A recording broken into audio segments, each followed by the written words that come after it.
Welcome to our deep dive today. We're going to be cracking open some really interesting stuff about money, not the boring number crunching kind, but the psychology behind it. You sent over some pieces from the psychology of money, and I got to say, this book really digs into like why we do the things we do with our finances. It really does kind of challenge that traditional money equals math idea. The psychology of money is all about those often irrational, sometimes emotional forces behind our money decisions. Yeah, definitely. And I think that's what makes this deep dive so interesting. Today, we're going to explore how those kind of less obvious psychological factors can actually shape your financial decisions. We'll be looking at some really cool stories like how a janitor named Ronald Read secretly built an $8 million fortune. Ronald Read's story is really a great example of how financial success isn't always about being super smart. He was a janitor, a gas station mechanic, living a very modest life, but he had this incredible ability to consistently save and invest, picking solid stocks, and then just letting those investments grow for decades. The book actually quotes the author saying, "A genius who loses control of their emotions can be a financial disaster." The opposite is also true. It makes you wonder, are those behavioral skills like patience and discipline, are those more important than we think? I think they're definitely critical, and that's what we're going to explore today, understanding those behavioral skills and how you can actually develop them in your own life. It's not just about knowing what to do with money, it's about the psychology, behind those decisions. Yeah, and it's fascinating how the book connects the dots between like those small everyday choices and those long-term financial outcomes. Speaking of personal experiences, one thing that really stood out to me was how like those early encounters we have with money can have such a big impact on us, our beliefs and decisions, even years later. Like those childhood money memories might still be affecting us with us even realizing it. Yeah, it's amazing how our personal history with money, even if it's just a tiny little part of all financial history, can really, really affect our worldview. For example, someone who grew up, during a period of high inflation, they might be like really wary of bonds later in life, even when inflation's low and stable. That's a good point. It makes me think about how someone whose younger years were all about a booming stock market, they might have a completely different view of investing than someone who lived through years of stagnation. Like we're all looking at the financial world through these lenses colored by our past. Exactly. And those lenses can sometimes, distort things, lead to these unconscious biases that can really mess with our financial choices. Becoming aware of those biases is super important. But how do we actually do that? How do we separate those personal experiences from what's really happening in the market? I think that's a great question. I'm sure you're thinking about that too.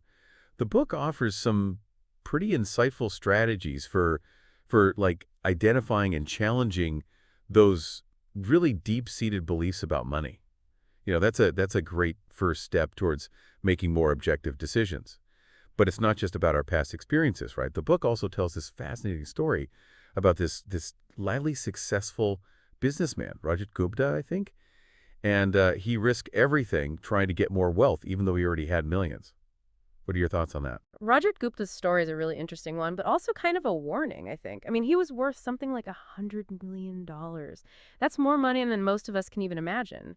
But he wanted more. He wanted to be in that billionaire circle, and it ended up with him in prison. It makes you think about about the dangers of chasing more, even when you seem to have enough. There's this quote from the book that really stuck with me. It says, "There is no reason to risk what you have and need for what you don't have and don't need." It's so simple, but it really gets to the heart of it. How do we define enough for ourselves, especially in a world that's constantly telling us to want more? Yeah, defining enough is it's a very personal thing, and it's often kind of a moving target. It takes, some introspection. You have to really examine your values and define what success means to you.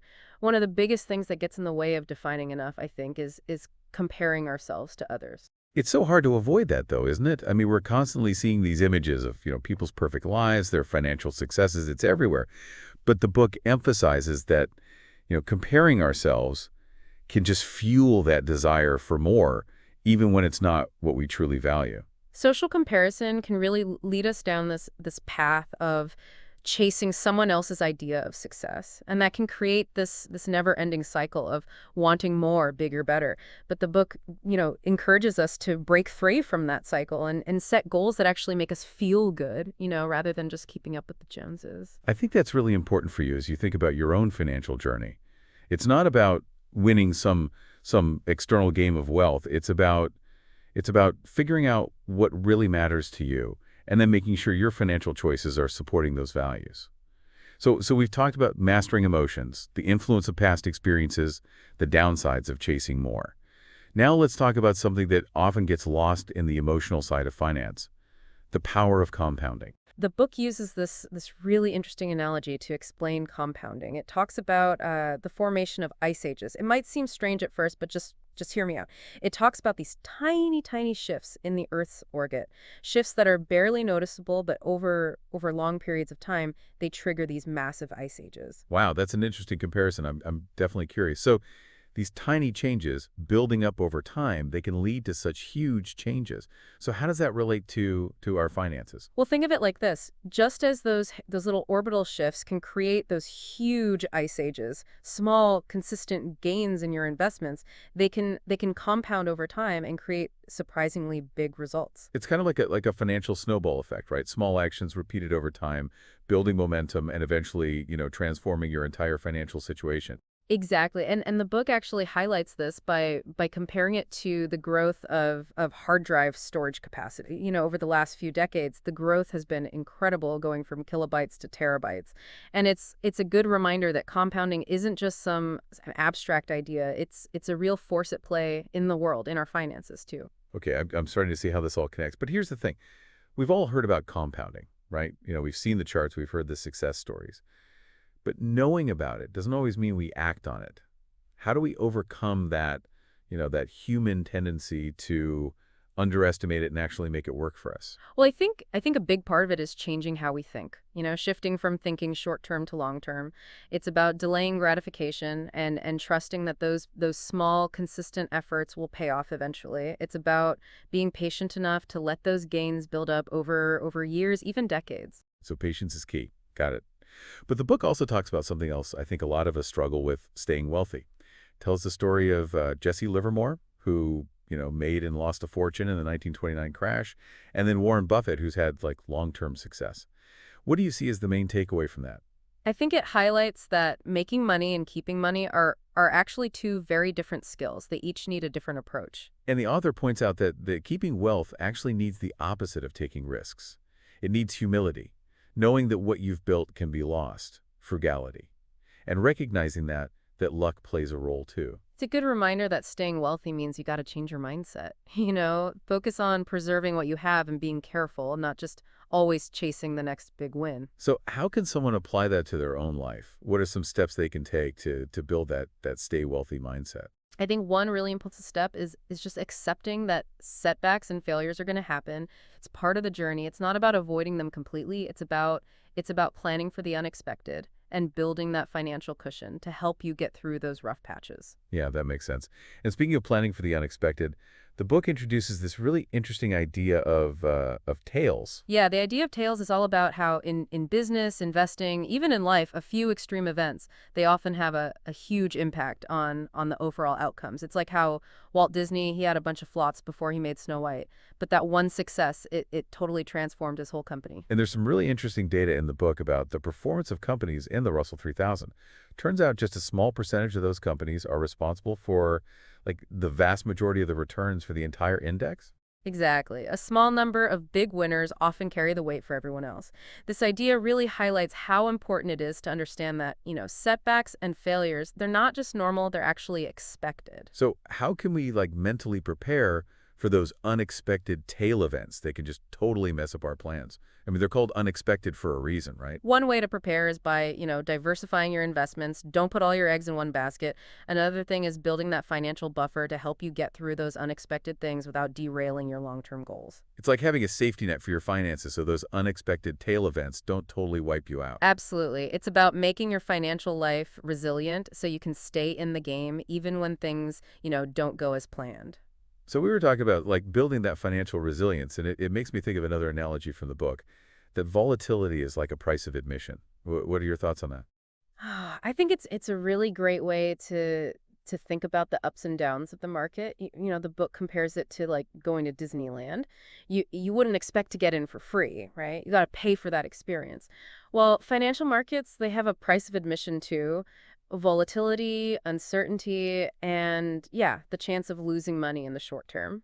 So it's like saying, okay, if you want to ride the roller coaster, you got to accept that there are going to be some twists and turns, maybe even a few drops along the ride. You can't just have the highs without the lows too, right? Right, exactly. The book uses General Electric as an example. They actually tried to manipulate their earnings to make them look, smoother and more predictable for investors. Like they were trying to avoid paying that volatility fee. So they were trying to make it look like a perfectly smooth ride. No bumps, no dips. But but did it work? Not really. Not in the long run. Their attempts to smooth things out actually backfired, and it ended up leading to even bigger losses down the road. It's a good lesson that trying to avoid those natural ups and downs of the market can actually make things worse. So how can we change our thinking to see volatility as like a fee and not a punishment? How can we, learn to ride those waves and know that the long-term rewards might be worth it? Well, I think it comes down to, taking that long-term view, understanding that market fluctuations are normal. If you're focused on your goals and your portfolio is diversified, you're better equipped to handle those ups and downs. And, you might actually come out ahead in the end. So it's like focusing on the whole Disneyland experience, not just freaking out about that one scary drop on Space Mountain. You got to keep your eyes on the bigger picture. Which brings us to another really cool idea from the book. The idea that, there isn't just one right price for an asset. Can you talk more about that? Yeah, this is a really interesting idea that challenges a basic idea in finance. The book uses the dot-com bubble as an example. Remember, back in the late 90s when internet companies were like skyrocketing in value, often without any real reason. Oh, I remember that. It felt like everyone was talking about, irrational exuberance back then. Looking back, it's easy to say those prices were crazy. Yeah, but the book actually suggests that in a market where investors have different goals, different time horizons, those seemingly crazy prices, they can make sense to some people. But how could getting involved in something that looks like a bubble ever be? Like a smart move? Help me understand that. Okay, let's say you're an investor and you're only looking at the short term. You don't care about the long-term value of a company. You're just trying to ride that wave and make a quick profit. In that case, even if a stock seems really overvalued, buying it and then selling it quickly, that might be a rational move for you. So it all comes down to like knowing your own game plan and understanding the rules of the game you're playing. Exactly. The book warns against just following the crowd. It's really important to know your own goals, your own risk tolerance, and make sure your actions are matching your own strategy, not someone else's. Yeah, and that kind of ties back to what we were talking about earlier, being aware of those biases that can mess us up. Now, let's shift gears a little bit and talk about the role of stories and how we think about money and how we make decisions about it. I feel like that's something we don't always pay enough attention to. Yeah, definitely. The book uses a really powerful example to show this. Imagine an alien, right, visiting Earth in 2007 and then coming back in 2009. The alien is totally confused because, the physical economy, like the buildings, factories, everything looks basically the same, but everyone seems so much poorer and more pessimistic. What do you think about that? That's a really striking image. It definitely makes you think. So what's the explanation for that sudden change? Well, it all comes down to the stories we tell ourselves. Back in 2007, the main story was all about economic stability, strong financial institutions and housing prices going up and up. But by 2009, that story had completely fallen apart. So the story changed, and that change in how we were thinking, it had a real impact on the economy. It shows you how powerful stories can be, especially when it comes to money. Absolutely. They can affect how we see things, how we feel, and ultimately the decisions we make. So how can we become more aware of those narratives and avoid getting, swept up in stories that aren't good for us? I think one key is to be a little skeptical. Be mindful of our own biases, how we react emotionally, especially when it comes to financial news and all the commentary about the market. So it's about thinking critically, not just accepting whatever story everyone's telling. It's about questioning things and trying to see things from different perspectives. Exactly. It's about realizing that there are always different ways to interpret what's happening, and that brings us to part of the book I really like. The author is really honest about his own experiences with money. I agree. That's one of the things that makes this book so relatable. He talks about, how his views on saving and investing, even work-life balance, have changed over time. He talks about how he shifted from picking individual stocks to putting his money in low-cost index funds, because because the best strategy is really the one that fits your own goals and how much risk you're comfortable with. Yeah, and he even talks about, paying off his mortgage early even though he knew it wasn't the best move financially.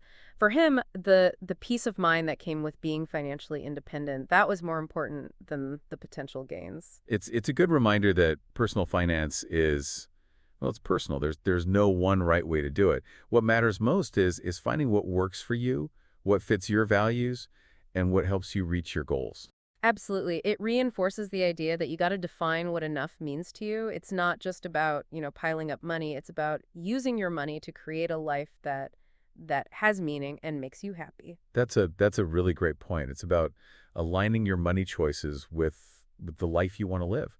But before we move on, I want to go back to one of the most basic lessons from the book, the importance of saving. The book makes a really strong argument for saving, not just for retirement or a down payment on a house, but for the freedom and flexibility it gives you. The author says saving is taking a point in the future that would have been owned by someone else and giving it back to yourself.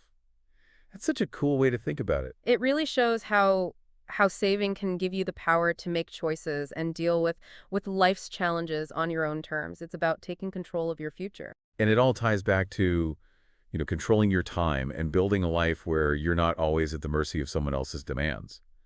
But the book goes even further. It says that wealth isn't about what you have. It's about what you don't spend.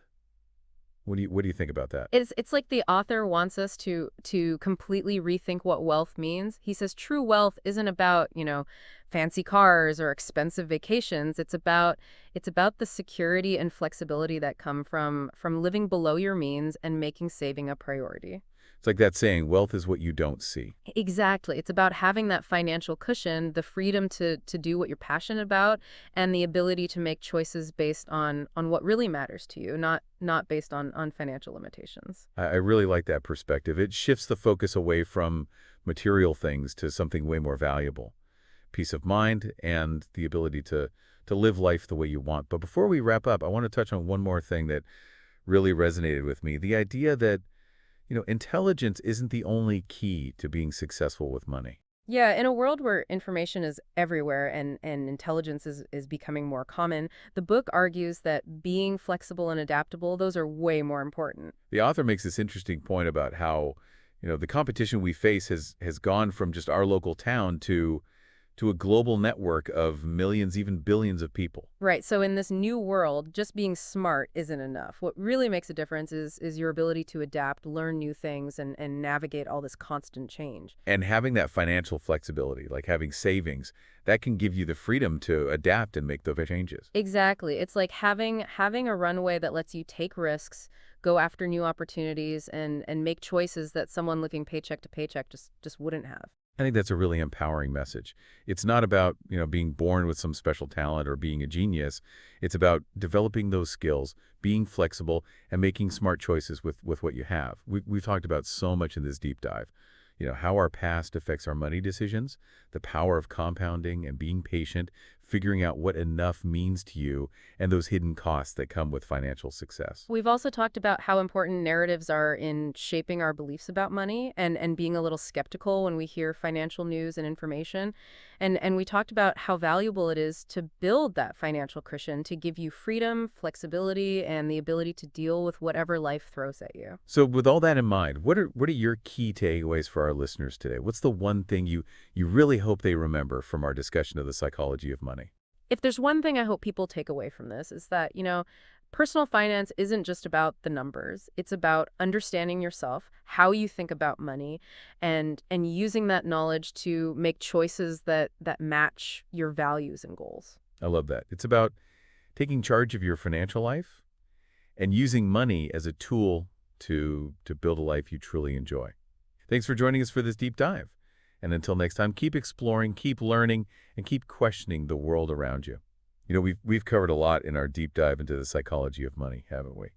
Everything from like compounding to the stories we tell ourselves about money. So now let's bring it all together. What are some key things you can actually use in your own financial life? One thing that really stood out to me is how much our past experiences with money can influence our decisions today, often without us even knowing it. It's like we all carry around this unique set of money memories that shape how we see the world. Yeah, it's like those subconscious biases that we talked about earlier.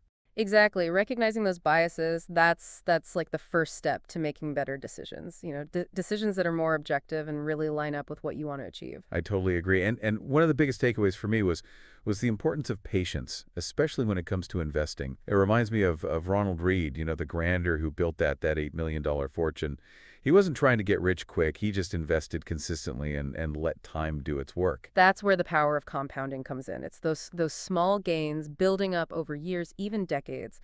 The key is to trust the process and be patient. Thinking about your own long-term goals, how can you be more patient? Is there something you've been putting off because you haven't seen those quick results? The book also, stresses the importance of expecting the unexpected, leaving room for error both in your financial planning and just in life. Unexpected things happen, markets go up and down, and those tail events we talked about, they can really throw things off.